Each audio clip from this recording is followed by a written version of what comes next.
See the stream.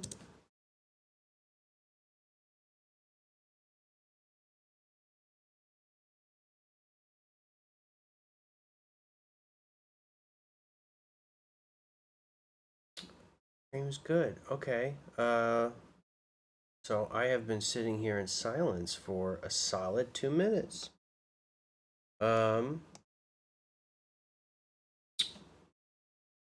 Let's see. Y'all see me or a title card?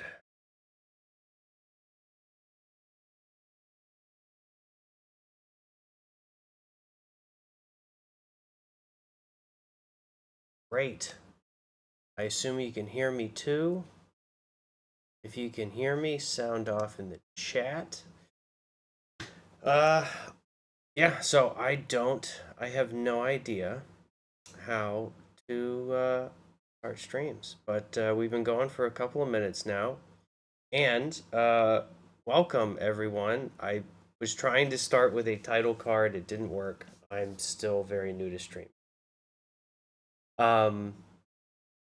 Glad to have you all here. I was asking our Discord, the Bonus Moms Tavern Discord, where you should come and hang out, what kind of things they wanted to know about playing D&D, and it seemed like the overwhelming majority of people wanted help with doing the voice.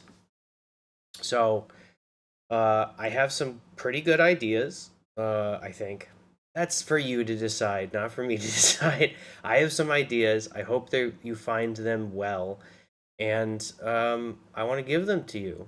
So, let's first start by talking about doing the voice.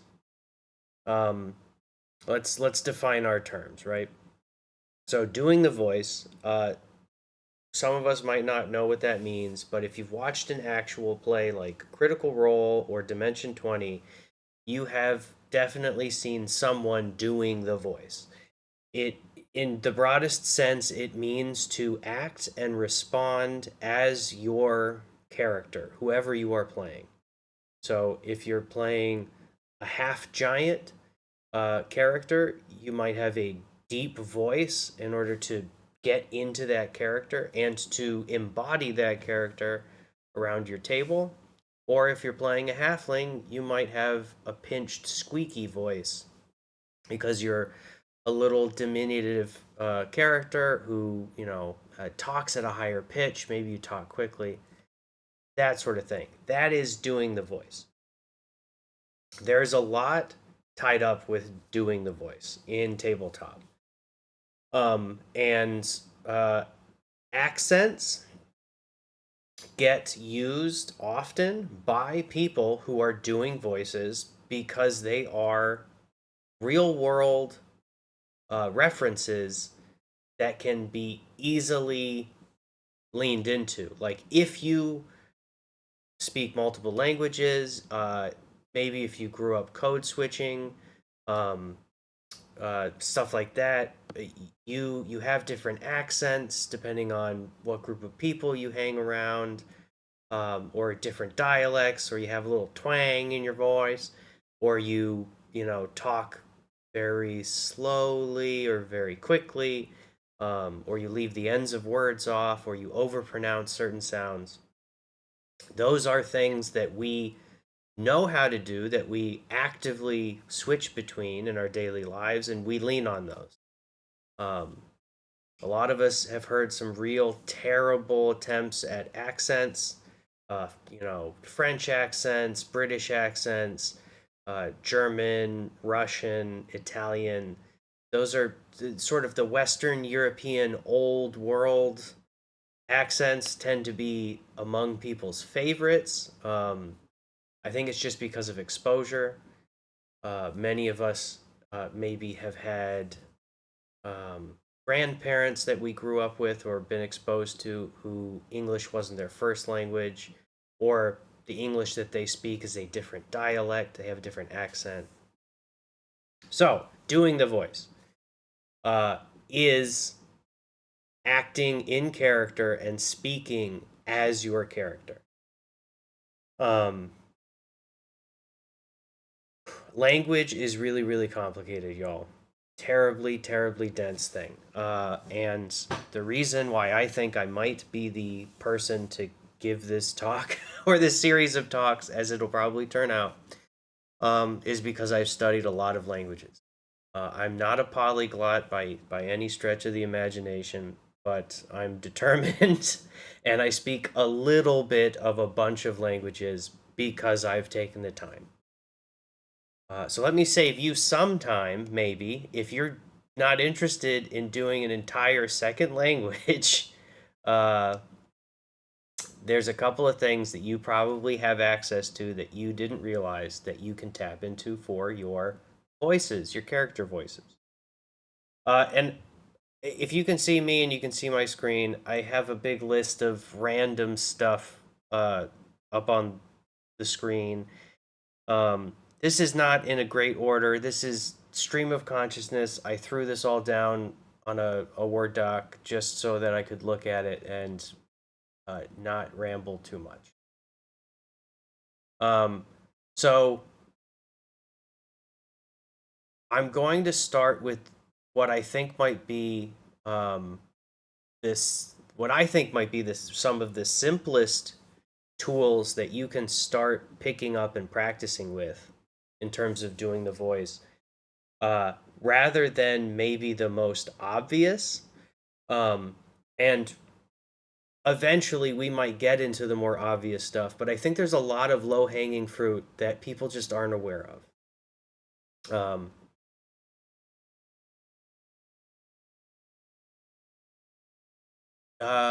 Silver Moon, do you think I should? Let's see if is that better if I just make the font incredibly dumb, uh, big.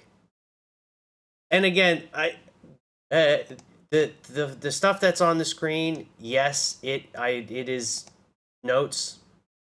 Some of this might not make sense to you, so reading this, I don't know how useful this is. I'm not used to streaming, so giving people things to look at is not really at the top of my list. But yeah, and I might write more things down. I'm trying to be better at conceptualizing this whole streaming thing. I'm used to just being one of the faces, not the person running it. So, we're not going to talk about languages, different languages. We're not going to talk about accents. Um, Zoom on the. Yeah, they're. Man, chat saving my life right now.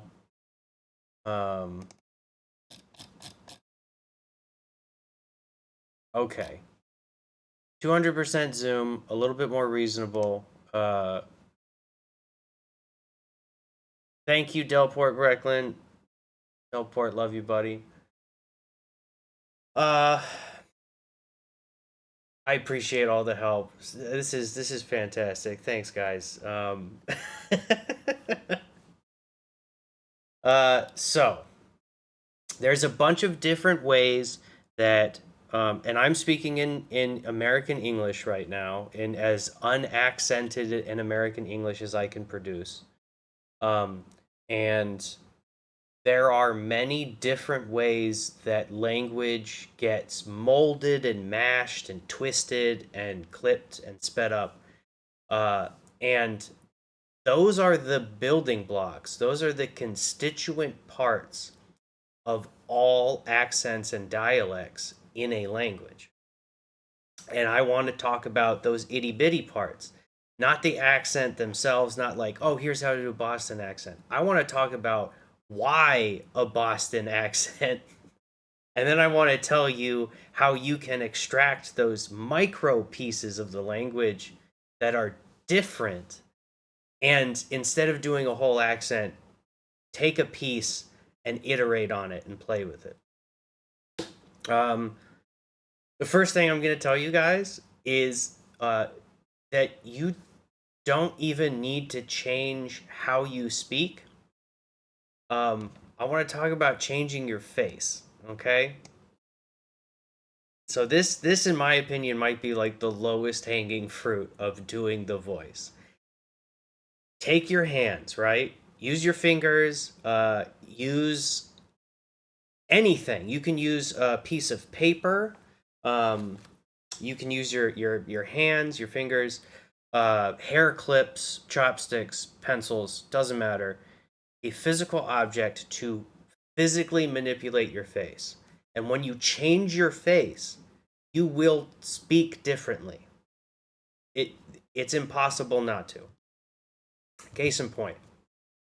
I'm speaking in my regular voice, but because I have my nose pitched, it's gonna sound different. So Mary XO94, won't it be super awkward? Yeah. But guess what?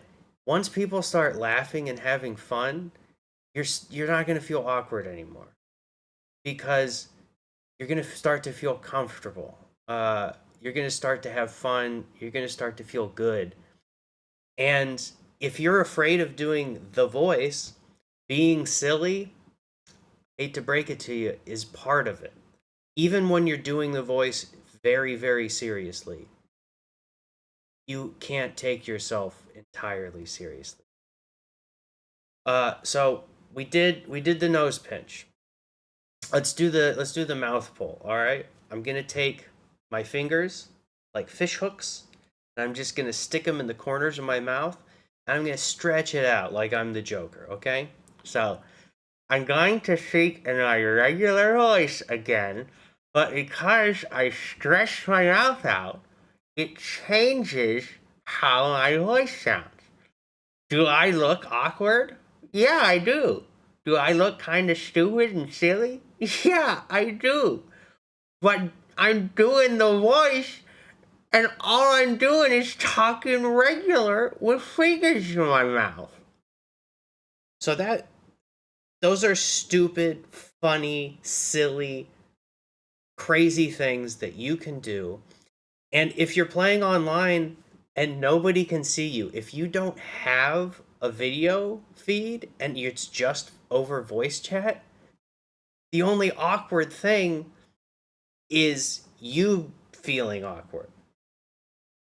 You being embarrassed about, sticking your fingers in your cheeks and stuff like that.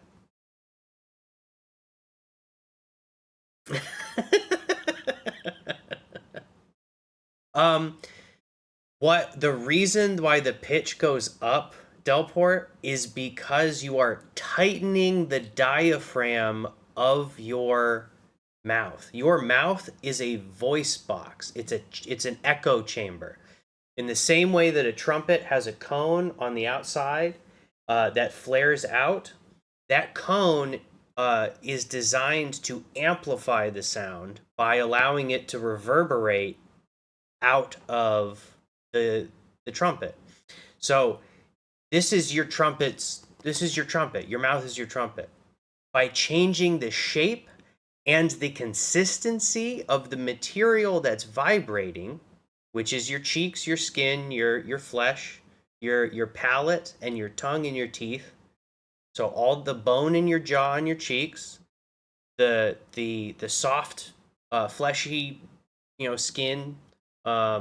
It has a different frequency. Everything, and because you're tightening it, it's going to vibrate faster because there's less relaxed uh, material inside of your cheeks.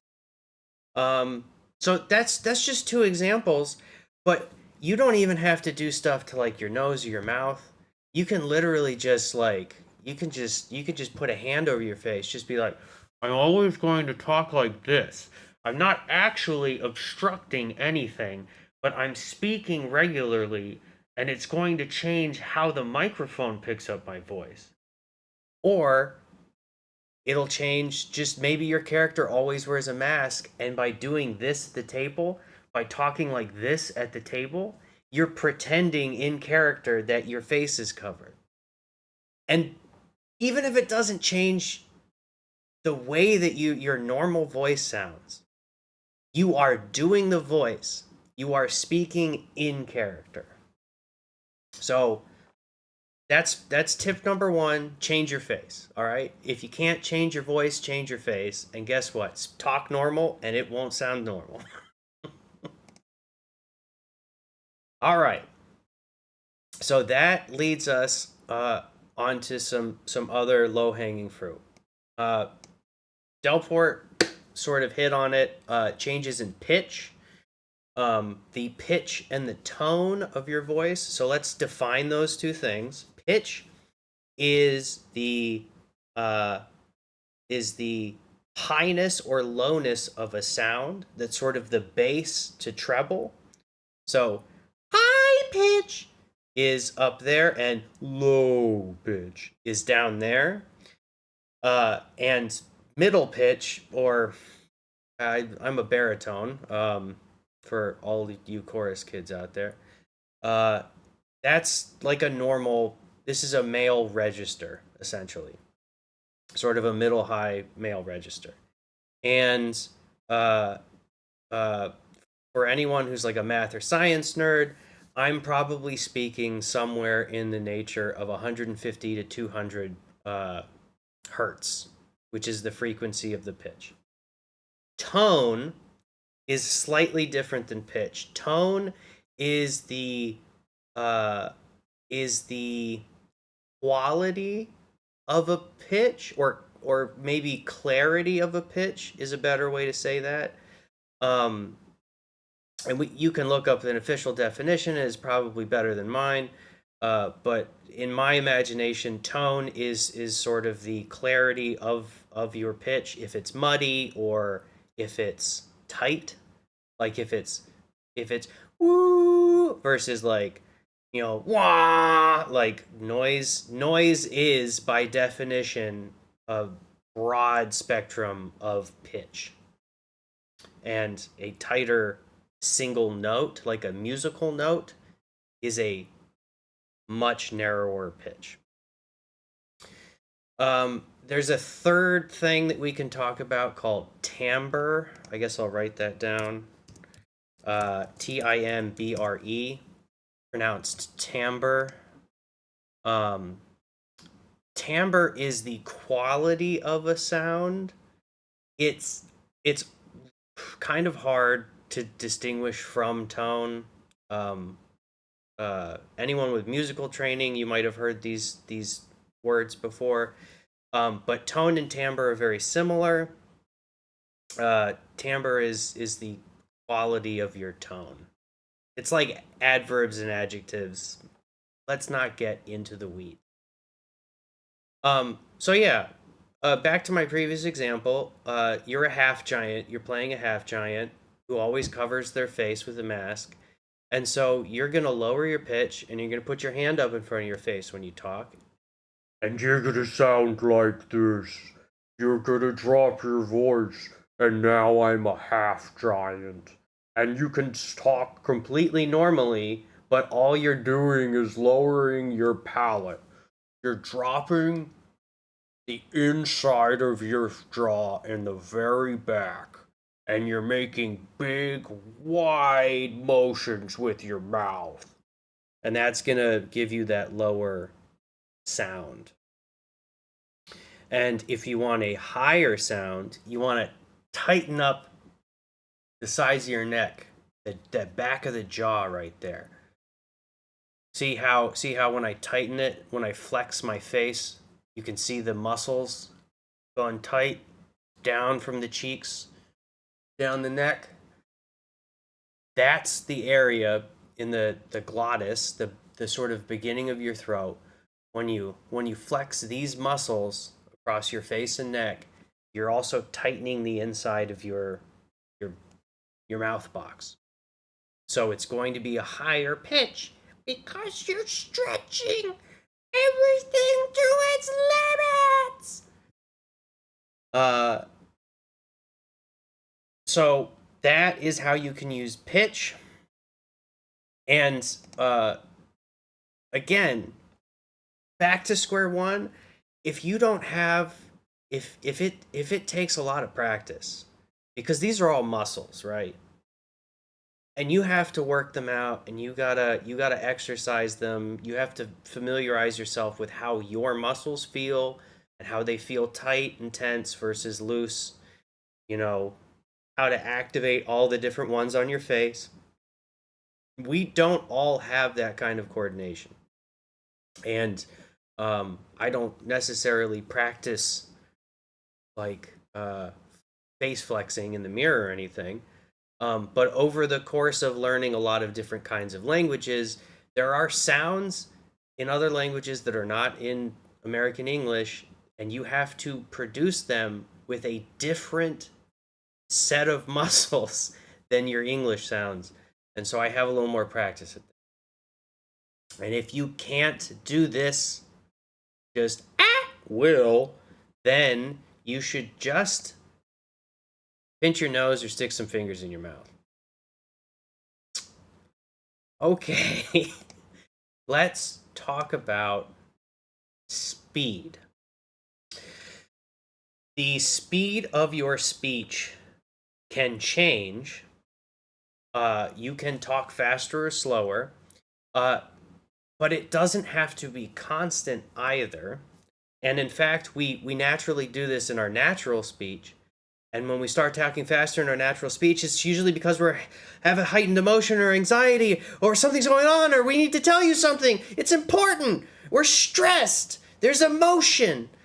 But if we start talking slower, it sometimes feels like we're there's it communicates a lack of confidence or sometimes like confusion, lack of understanding of whatever's happening, um, or even can be seen as like patronizing. Like if you're speaking to someone slower than you would normally, it's because you feel like you have to, like they can't keep up with what you're trying to communicate. So we do those things normally. You already know how to do these, and you know how to hear them when someone else does it, and you know what it means. Maybe it's unconscious right now, but when you start talking to people normally in your daily life, you're going to start noticing it. And you can practice. So, all right, Delport, have a good dinner, man. Yes, this is going to go up on YouTube. Show a race as well. Um, could you elaborate on that more, Silver Moon Fox? Wouldn't slow speech wouldn't slow speed also show a race as well? Cannot does.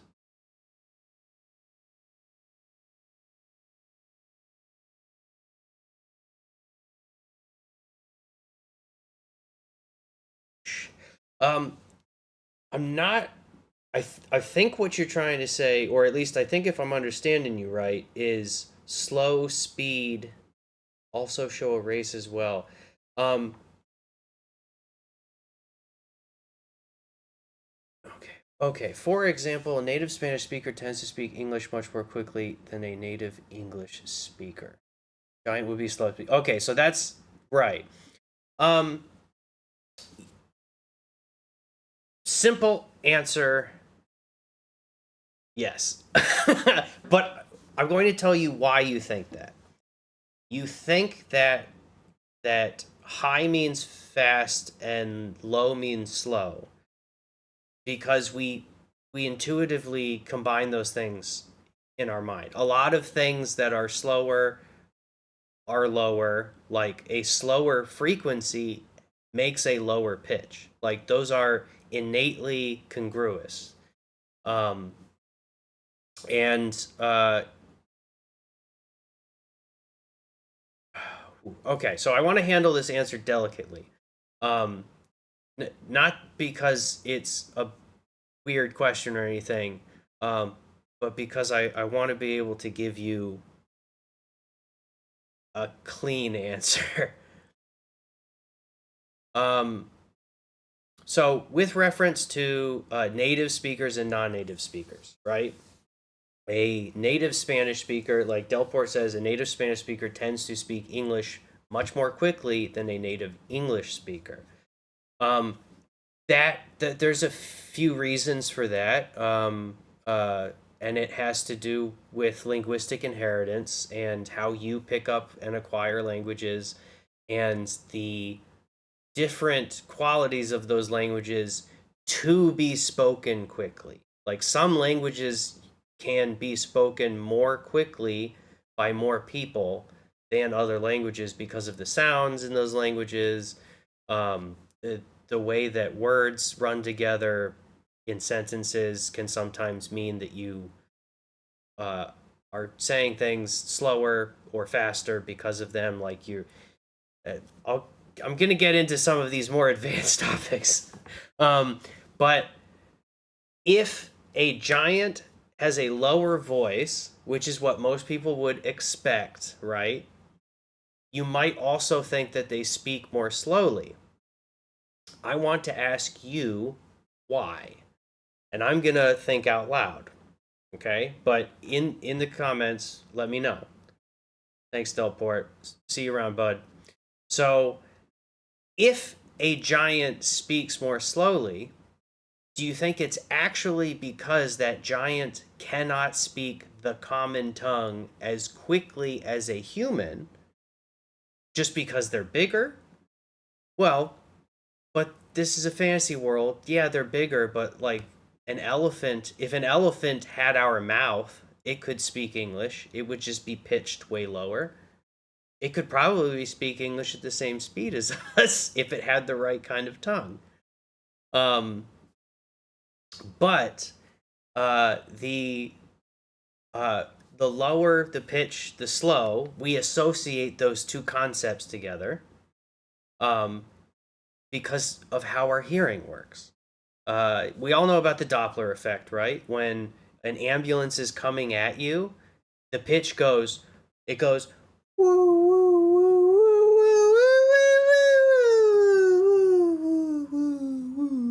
so it gets higher as it's coming towards you and lower as it's going away from you. And we, because of relative distance and how we perceive space and time as humans, again, this is all really nutty stuff. Um, we see things as moving away from us, getting smaller, slower, lower, and things as coming towards us as getting bigger, faster. Uh, and when sounds are approaching you, when a source of sound is approaching you, those sound waves are actually getting compressed as it's producing a sound wave out and it's pushing forward. That sound wave is hitting the other sound wave that's pushing out, and it translates to a false higher pitch in your ears. Um, but I want to challenge you to now think about a giant who talks very fast and maybe with a high squeaky voice. Subverting the player's expectations. So this is Beast talking, okay? Subverting player expectations is part of creating fun moments at a table, right? Because when people expect things, you can either play into those and give them what they want, fan service.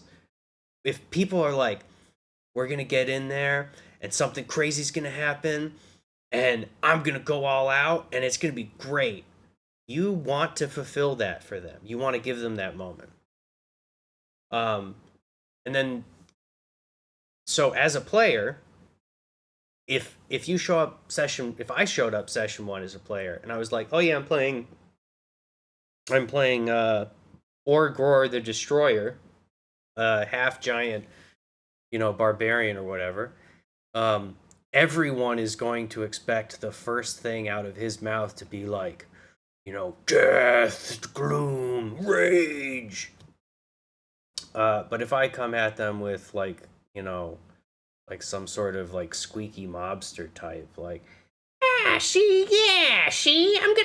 get all the gold coins, it's that to me, I think would get a laugh out of most people because it's utterly ridiculous. You expect a giant to sound like one thing, they sound like something completely else. I think you make a character fun that way.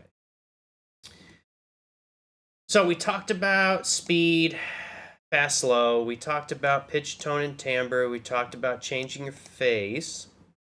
Um, Another thing that we do already in your normal speaking is called, or that you've maybe heard, is called uptalk. So this has to do with stress. And stress in speaking terms is how you emphasize various syllables in your speaking. And most languages have rules about how you are supposed to put stress on words in order for it to sound correct. Um, and I've demonstrated that here. I'm going to read this out and all of the capitalized things. So I'm going to read this out normally, regardless of capitalization. And I'm going to read it a second time where I am going to only stress the capitalized syllables. So it's emphasis on different syllables, right? Emphasis on different syllables. So in English, the first beat of every word, that first sound of every word, emphasis, different syllables. That is what sounds correct in American English. Now I'm going to read it the second way. Emphasis on different syllables. This sounds completely wrong to a native English speaker because of how you are putting your tense, your stress on the wrong thing. And we can even go further. We can say emphasis on different syllables. See what I'm doing? This is something that you can practice. And if you get really good at it, this can be a character voice. Just this. You can, instead of emphasizing every downbeat, every initial sound, as if you were speaking American English or any kind of English, you could choose instead to almost whisper the first syllable. And this does take practice because you're so used to doing it the right way, the natural way. And then you really lean on that second part. So like how to remember your abilities when a character improv decision. Well, decision already has an emphasis on the second syllable. Improv decision would be a weird way of doing it. You get the point. So uptalk is where uptalk is a combination of these things. Follow me. So I'll give you an example of uptalk. Uptalk is when you speak and you end every sentence with a little bit of kind of like an up. And most of the English that you who are listening to me speak, most of you speak English where this is used to indicate a question, right? So if I was going to say, the cat is hungry, you speaking without any punctuation, because there really isn't punctuation in our spoken word, right? In our speech. The cat is hungry.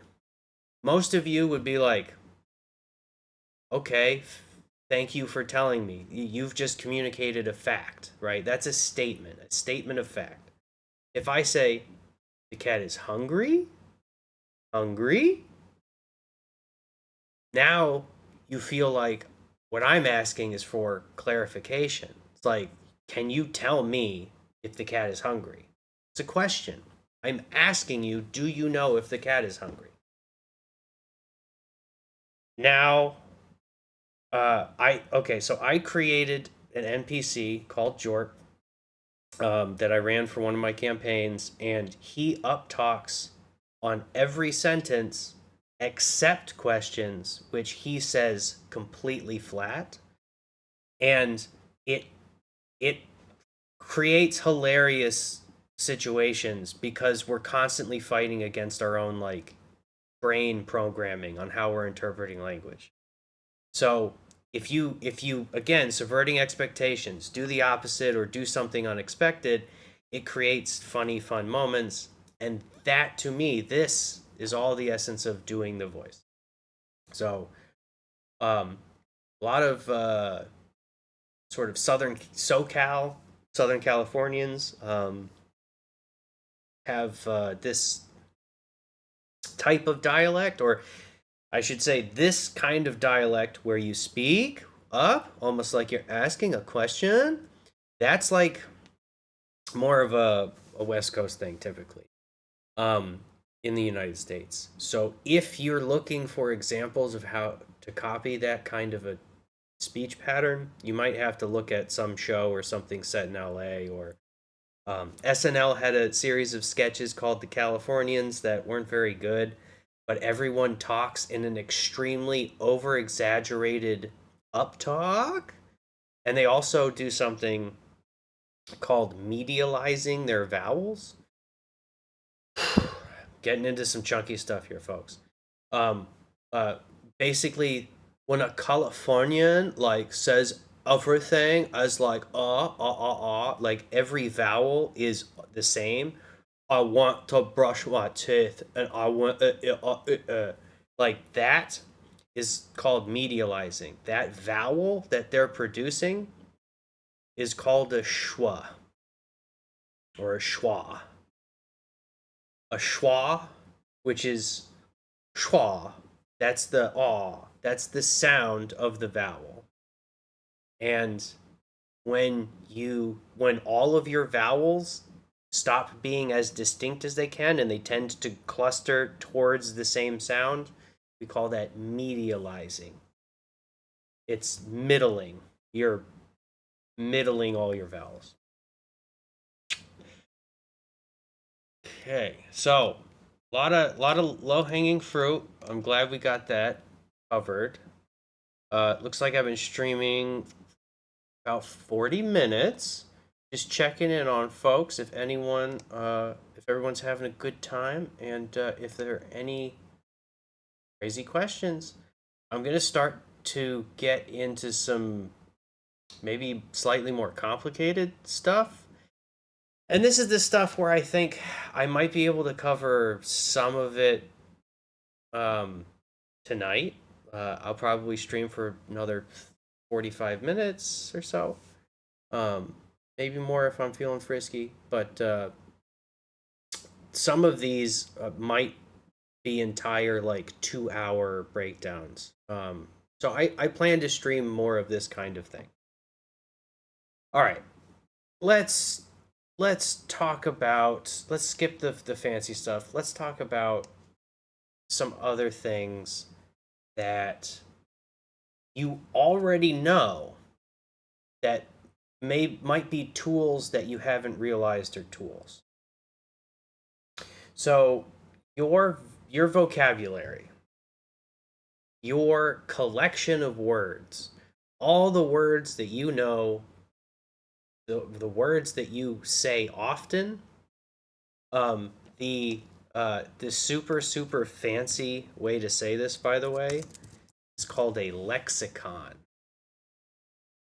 Um, your lexicon is literally a part of your brain, actually, um, It's it's just sort of up above and behind your ears, about temple height, and there you have two areas of your brain, um, uh, Vernica's area and something. Oh, gosh, I used to know all this stuff, folks. Um, and these two areas of your brain are specific to language in humans, and it is what lets us hold on to words. It is what connects the ideas of words, the concepts of words, like vocabulary, like a bunch of words that you know, and it connects it to other parts of your brain that know what those meanings are. Um, and those meanings are attached to the words, and so when you reference the word, it tickles those parts of your brain to be like, yes, meaning. Uh, okay. I don't know if you really need to know that. Your vocabulary. You can choose to limit your vocabulary to do a voice. Um, let's do the most extreme version of this. The most extreme version of this is to play a completely mute character that does not speak. And that is technically doing the voice for that character. If your character is mute and cannot speak and you respond with silence, that's doing the voice. Congratulations. Is that a fun character to play? I don't think so. But if you think it is, that is a way of doing the voice. All right, let's do the second most extreme version of this, of limiting your vocabulary or restricting yourself. Single word. What if you had a character who could only speak one word? And I think most of us probably have a great example of this, and his name was Hodor, right? So Hodor, not even technically a word. It's a garbled phrase. Hold the door. Hodor. Hodor. Spoilers. Whatever. Um, Hodor in Game of Thrones can only say his name, which isn't even Hodor. But it becomes his name because nobody knows why he says it. So, what if your character could only say that one? And they don't have to be a Hodor type character.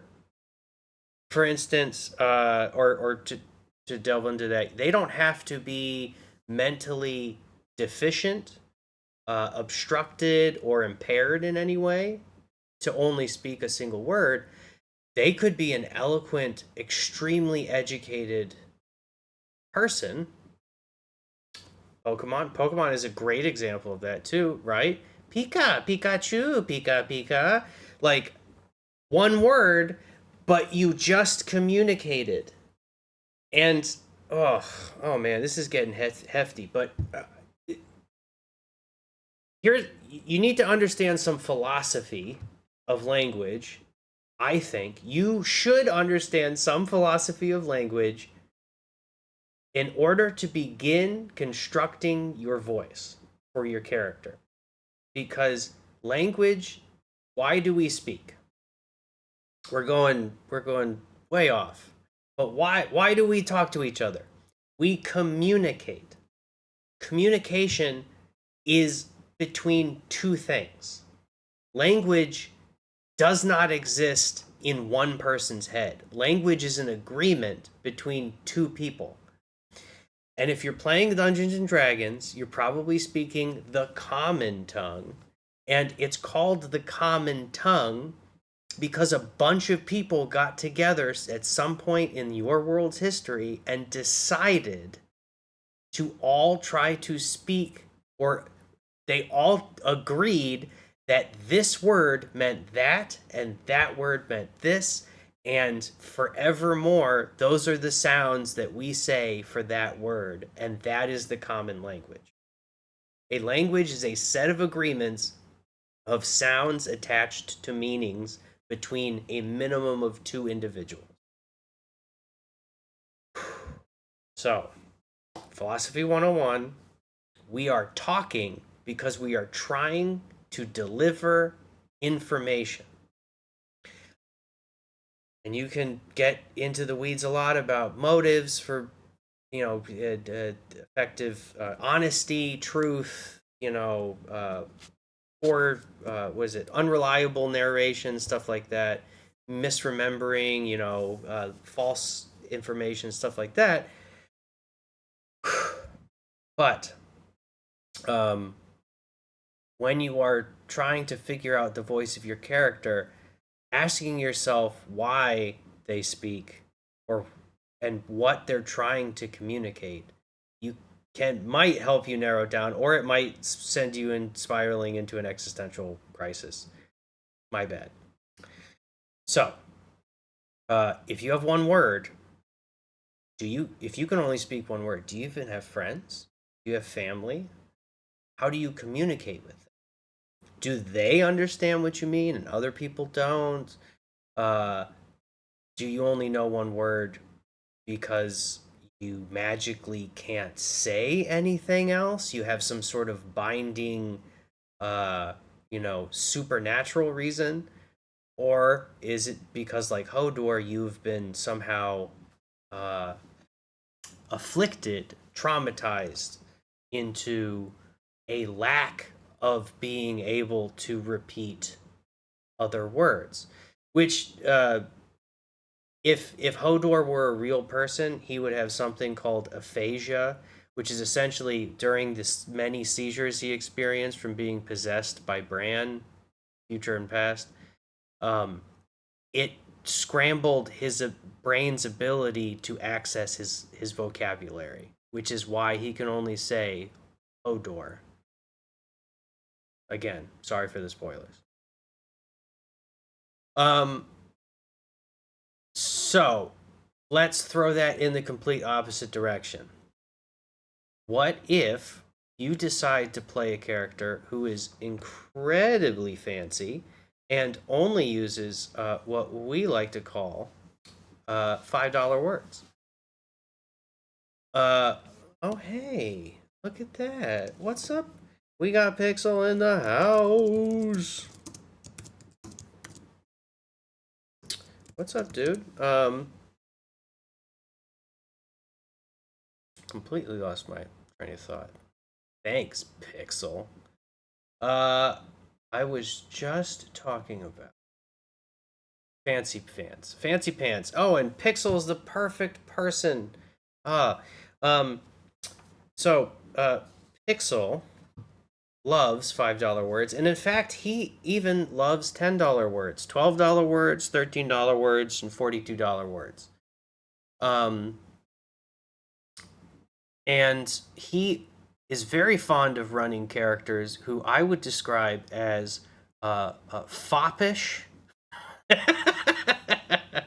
And what I mean by that is like hoity-toity, self-important, um, people who believe that in the hierarchies of society they are in an elevated position and are therefore entitled to talk down to others, to patronize them, to belittle them, and to demonstrate self-importance through their speech. Careful there. Don't go messing around with Chuck Norris too much. Uh, I guess I have to get in the habit of this. So Hammer and Pixel says, I once used $1 million word, and Chuck Norris had to look it up in the dictionary. Playing with real fire there, bud.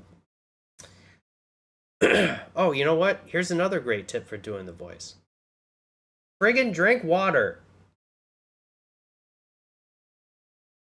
Uh, unless the voice you're trying to do is someone who is dying of dehydration, in which case, don't touch a drop of water. It'll really help you get into character. Um, Characters who use fancy vocabulary can be difficult to do well if that's the kind of character that you want to do, if you are not a fancy, self important prick like me or Pixel. um, uh, the best thing I can say to help, the best tip I can give to help folks who want to use longer words more fluently uh, is perhaps to seek out uh, dense prose, New Yorker.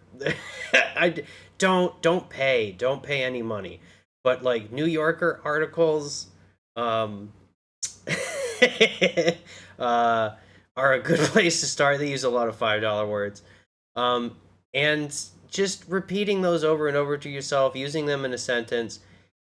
And here's the other thing: start small.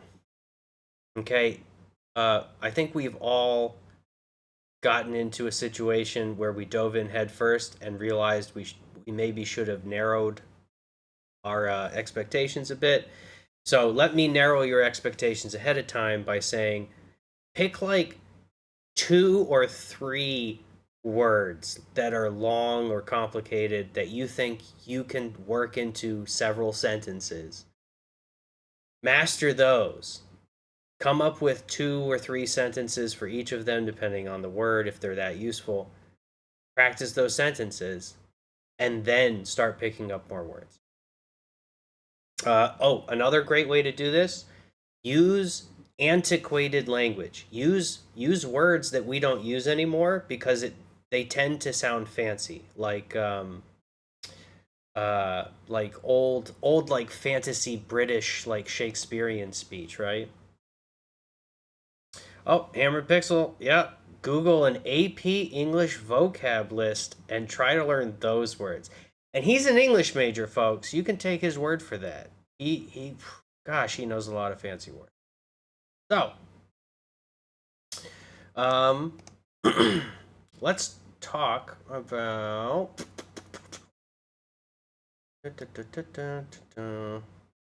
This actually works into a couple of points I think I've made. Speak differently to different people. Okay. When you're doing the voice, if you are a character who exists in a society, very few societies, which, I'm hoping to change, fantasy or otherwise, have completely egalitarian relationships. What I mean by that is most societies have hierarchy, most societies have authority, most societies are based on uh, a nation state, a form of government which supersedes regular citizenship in those societies, and people are treated differently based on their perceived importance in maintaining those structures. That's an incredibly fancy way for me to say that kings and poor people will not talk to each other the same way. And that a normal merchant or regular Joe walking around is not going to treat a beggar the same way that they would treat their monarch. There's just no society where that's true, because if it were, there wouldn't be beggars and monarchs coexisting. So, um,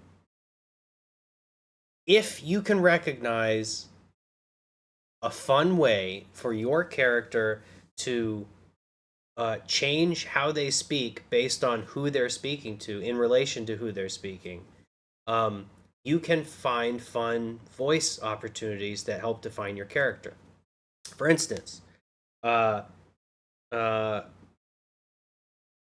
you could be a character who is from a mega city, let's say Neverwinter, or Waterdeep, one of these classic like D&D setting big urban spaces, Waterdeep, Neverwinter, etc. Um, you're born on the streets, you're raised in a shanty, now you're an adventurer, whatever.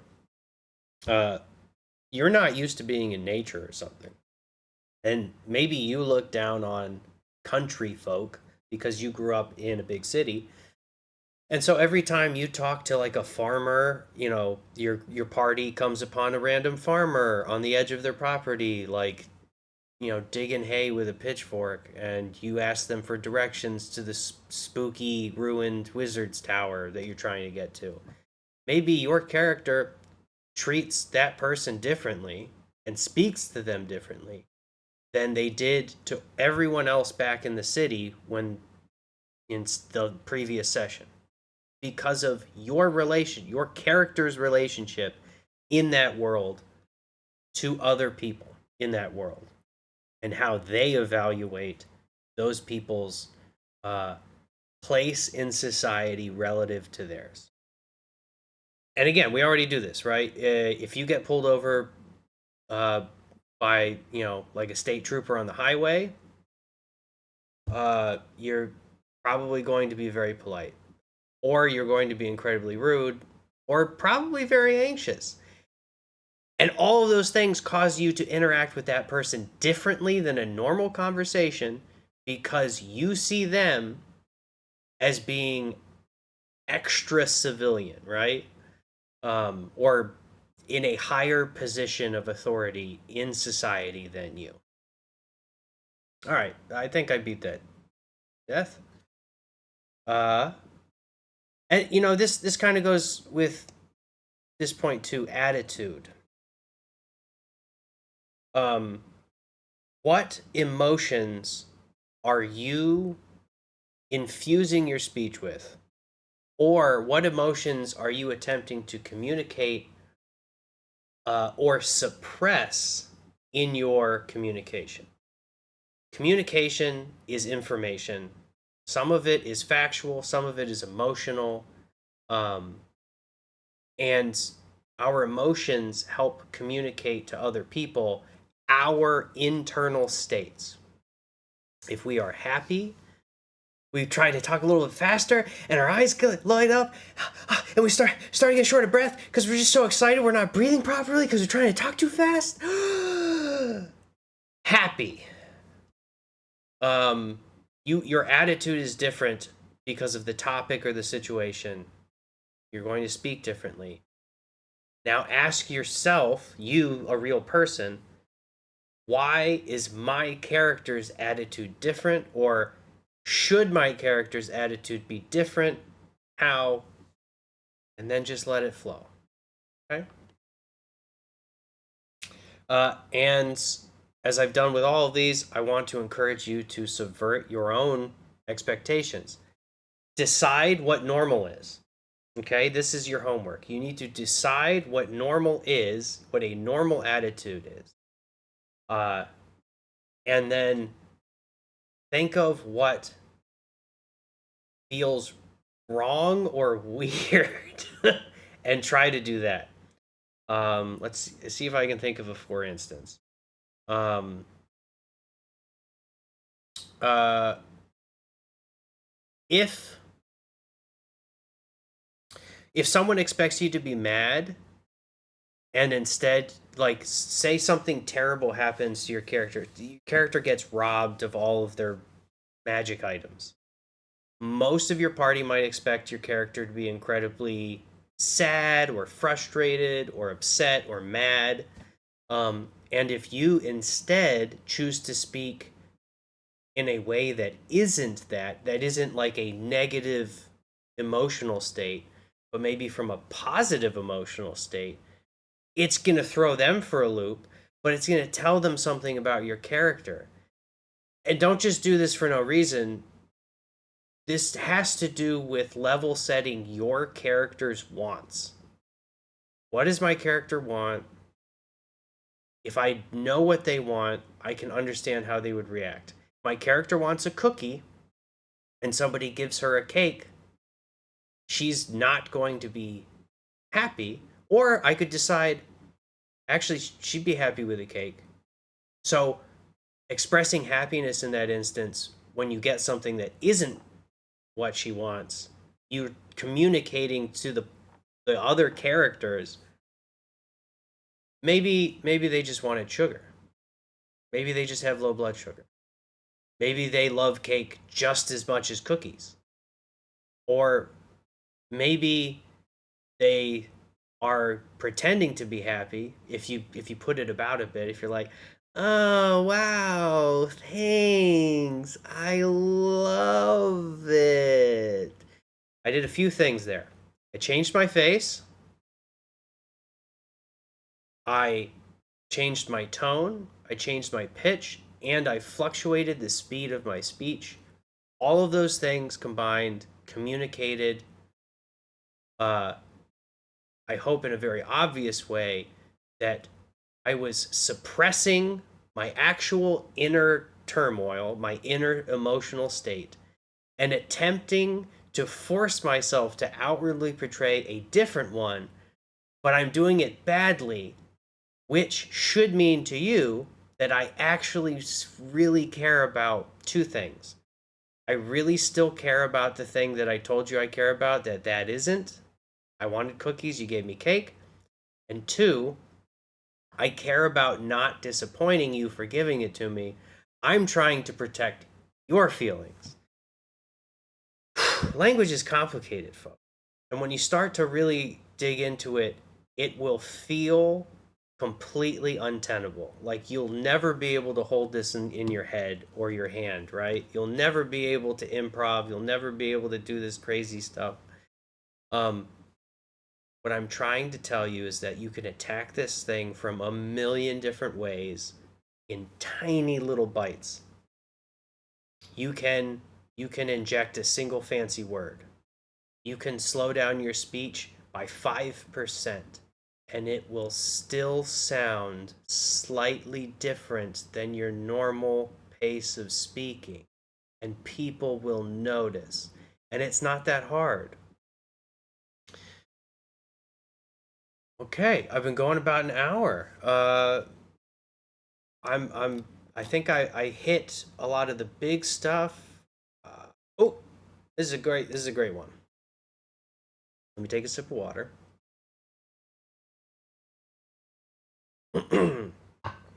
Okay.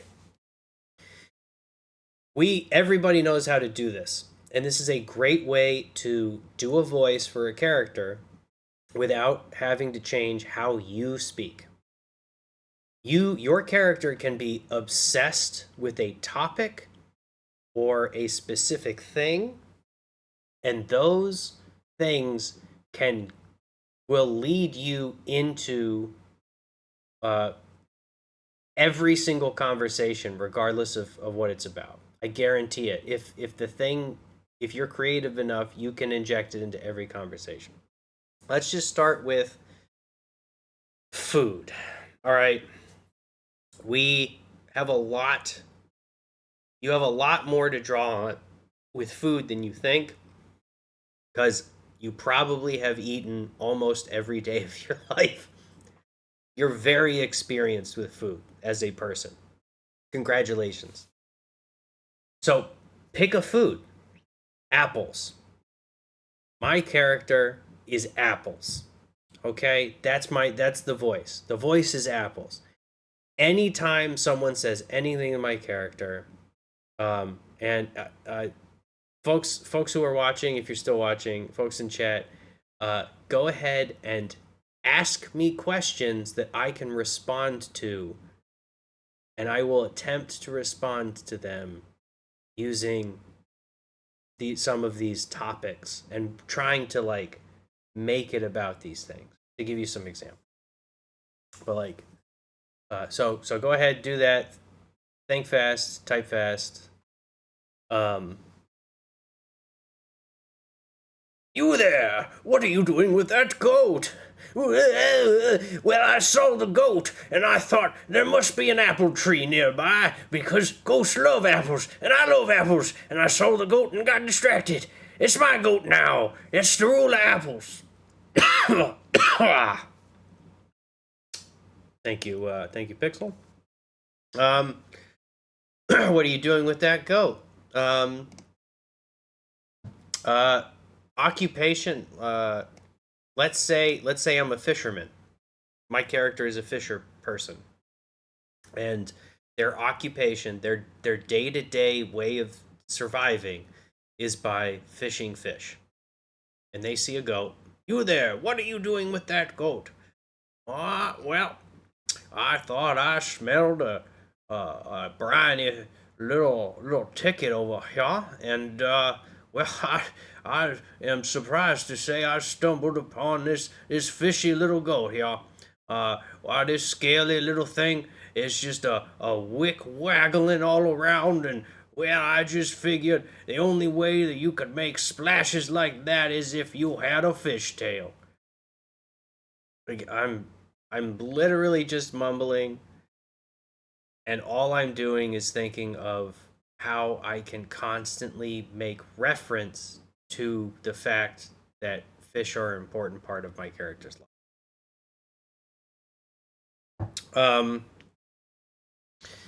So yeah, these topic obsessions, if you have like a hyperfixation, if you're a neurodivergent folk like I am, and you really really love something, um related, yes, thank you, Pixel. Relating sayings to your topic is a great way to include the voice, is to foster your voice, the character voice. So um uh like if I were, let's say I'm playing a druid character who, is like a gardener, literally just wants to like grow plants, um and I could use all kinds of like plant-based puns, like peas in a pod. Um, the grass is high and the shade is long, and um, you know, a squash in the hand is worth two tomato bushes. You can literally take any common saying and just change what it's about. It doesn't even have to make sense. Because if you think about it, oh, I'm crying over spilled milk. What if instead you were, I'm crying over spilled apples? Everyone at the table is going to laugh at that if you've spent the last 3 sessions doing nothing but apple puns and jokes. Pixel says, one fish in the net is worth two on the deck. That's perfect. Exactly that. Right. So like that is taking crying over spilled apple juice. Perfect. Fantastic examples. So take common everyday phrases that are related to a thing, like sleeping, something generic, sleeping or eating, or if your character does things, like if your character is like a bird, just make a bunch of bird puns. Go watch Dimension 20, and what is it? Oh gosh, Abria Iyengar DMs a sort of a social romance game, and I cannot think. Oh, Court of Fey and Flowers. I think it's on YouTube. Go check that out. There are two characters who are bird people who spend hours doing nothing but bird puns. So you can steal every single one of those. And it's on YouTube. Just get an ad block. Oh, I didn't say that. Shush. Okay. Um, this was something that Delport Brecklin brought up, which is sort of how people who are non native speakers or second language speakers uh, say things differently than a native speaker. So your voice can be a version of this. That's a bad way to say that. Here's what I want. I want to describe to you different examples of these things And I want you to find others on your own by listening and thinking about it. Okay, so a non native speaker will do things with your language that uh, that are comfortable for them because it's common in another language that they speak better or maybe just first. Um, so some languages don't all have the same sounds. American English does not have the same sounds, and we can measure sounds. We It's called the International Phonetic Alphabet. Um,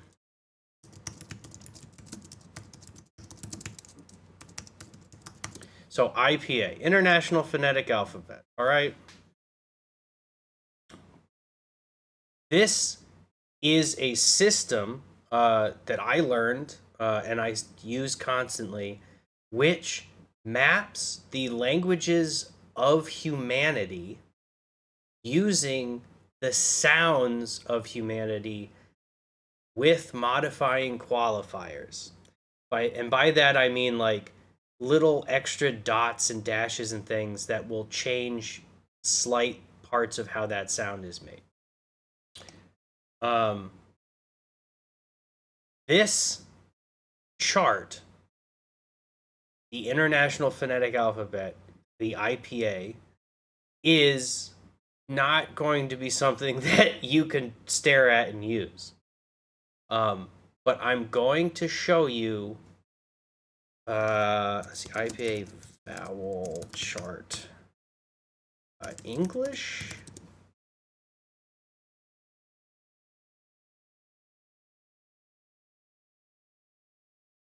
Here we go. Okay.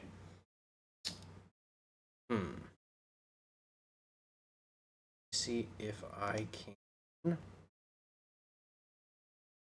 scooch this up a little bit. All right. That. Okay, I think that fixed it. So, um, this is a vowel chart of the international. This is a vowel chart. This is a chart that is used to place different sounds on based on where they are formed in your mouth. So let me see. Let me turn this way. Is that right? Yeah. Okay. So if I'm facing this way, you see the curve of the shape. Oop. You see the curve of the shape of this trapezoid. It's the same shape as my palate, right? This is my mouth. So in the top right here, where the lowercase I symbol is, if I can, there you go. You see my cursor? This lowercase I is not does not make an I sound. It makes an E sound.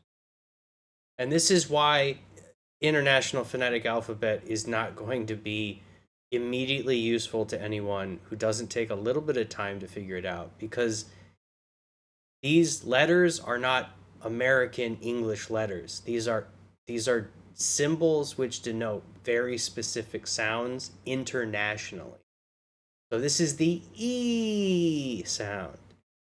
This E, this letter E, this lowercase e, is an A sound. This is an I. This capital I, I. Like hit. This weird sigma, sort of backwards 3, is in eh. See how it's lower in my mouth? And your tongue moves forward. So that's why it's bottom front. So E, A, I, ah, ah. I always have trouble with this one. Aw, oh. This is all. This is like coffee. Talk coffee. This is like that old like Brooklynite. I'm gonna smoke some cigarettes and grab a coffee at the bar. And this is ooh.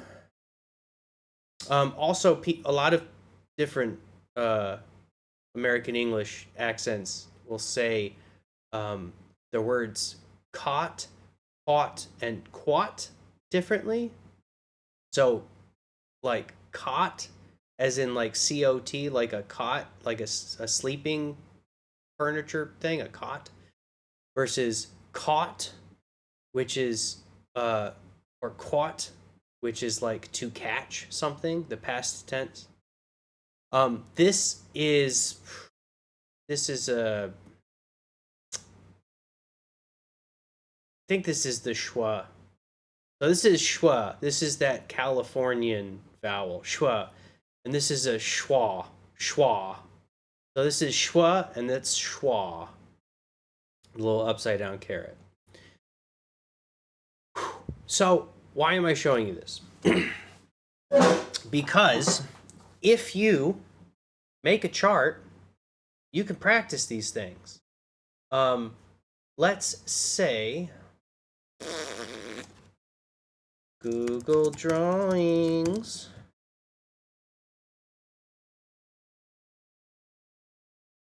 Let's have some crazy fun now, guys. Let's make our own vowel chart, all right? Bing. Bang. Boom. Bibbity. Now we're gonna do towards the, if you want to make one of these at home, if you're doing on scratch paper or something, basically you're making, can't quite see it.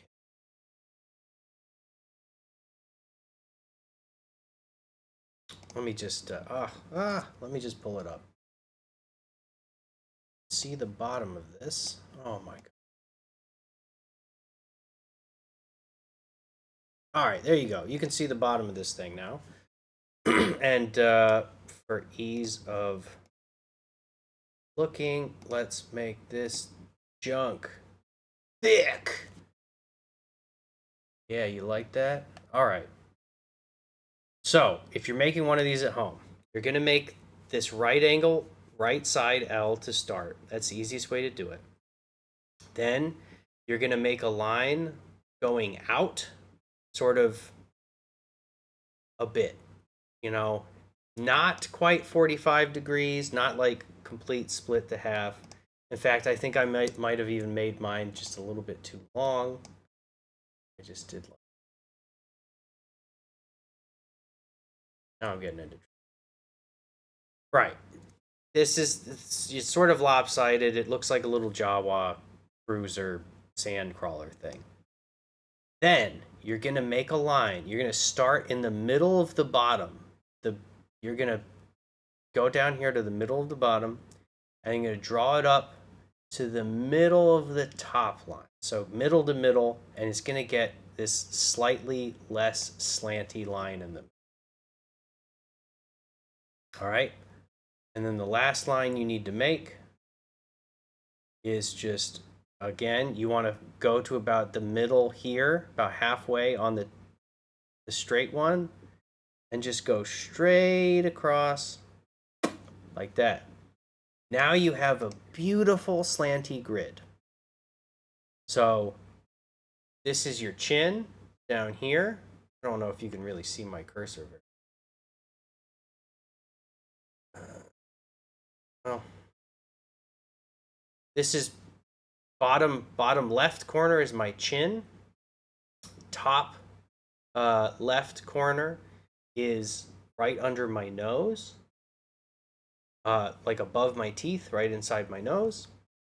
Back right, top right corner is up in the back where my nose is, where that nasal passage, and the bottom right is like down where my throat is.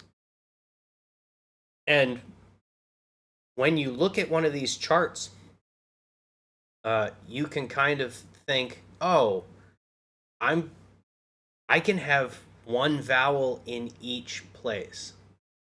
So what were the big vowels we talked about? We talked about E, and I'm just gonna do little like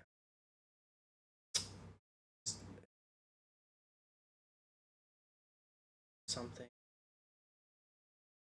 Oh my. Here we go. Okay, so we'll put little circles to show where our vowels are going to be. Okay.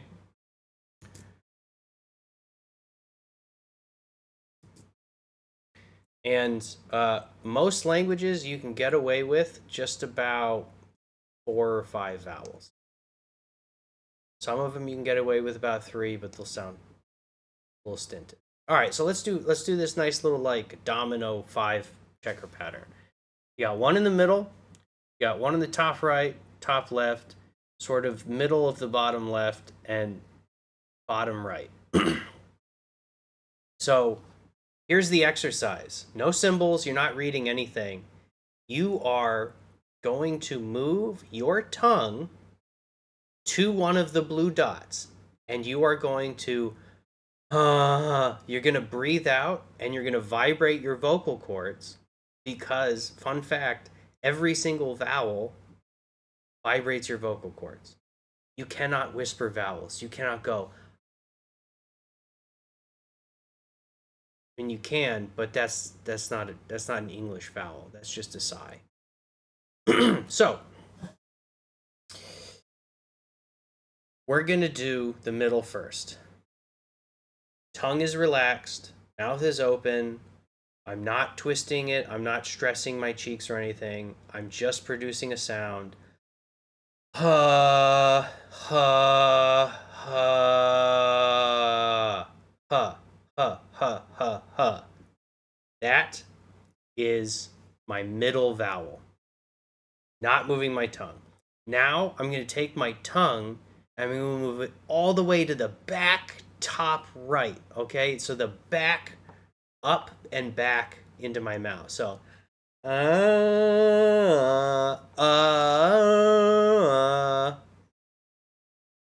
try it out. And now you can actually maybe close. I'm going to close my mouth slightly to give you a little bit more difference. So, middle, top right, or yeah, the top right dot. So up and back. Ooh,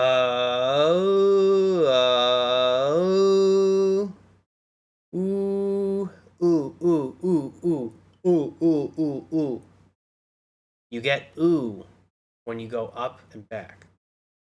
Now I'm going to move my tongue down and back to this bottom right dot. So,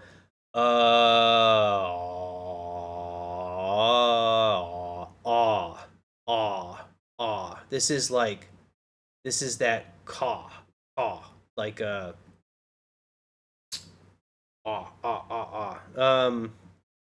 that's more of like a British A, honestly. Doesn't matter. Now we're gonna go to this one. All right, so starting in the middle.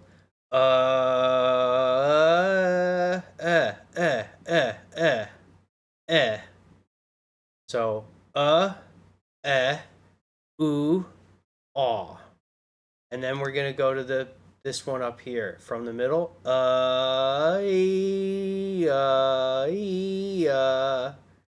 So this is E. And if you practice this sort of like 4 corners type of thinking with your speech, you can. This is another way of limiting your tools in order to create differences in your voice, your character's voice. If you, this is obviously a more advanced kind of a technique. You're essentially like restricting the vowels that you use, which will make you sound like a non-native speaker because you'll be using different vowels.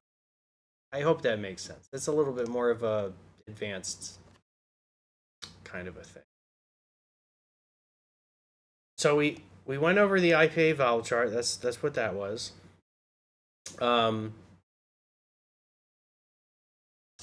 I honestly didn't cover this very well.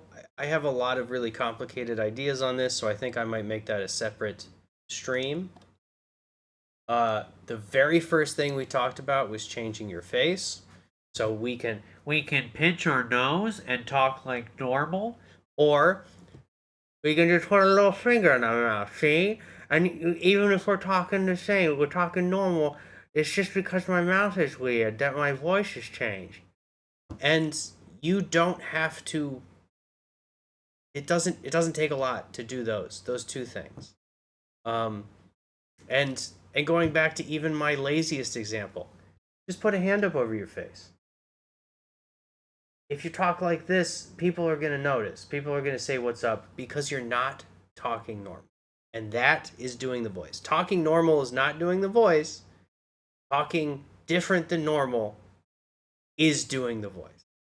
You heard it here first, folks. And everyone can do the voice. I feel like I've talked a lot. I've covered a lot of information in very very shallow cuts. If you enjoyed this, I would love to know if you're using any of the things that I mentioned in your games. I want feedback. I want you to tell me if it works, what didn't work. I want you to ask if there's, you know, I can help you if you have questions. I'd love to hear your questions because it's just more stuff that I can help explain or even just learn about. I can teach myself. If you tell me something new, I can learn about it to help you. Uh, all that to say, I feel like I've been rambling for about an hour and a half. Uh, some of you may have been listening in patiently and quietly, and I very, very much appreciate that. But I'm about talked out for tonight, and I I'm gonna keep doing stuff like this. So interact with me on Bonus Mom's Tavern, which you can find in. That's right. I hope that works. You should be seeing a bunch of links pop up, and if you don't, you'll just have to come back. All right. Well, I love you all. Thank you very much. And I will see you soon.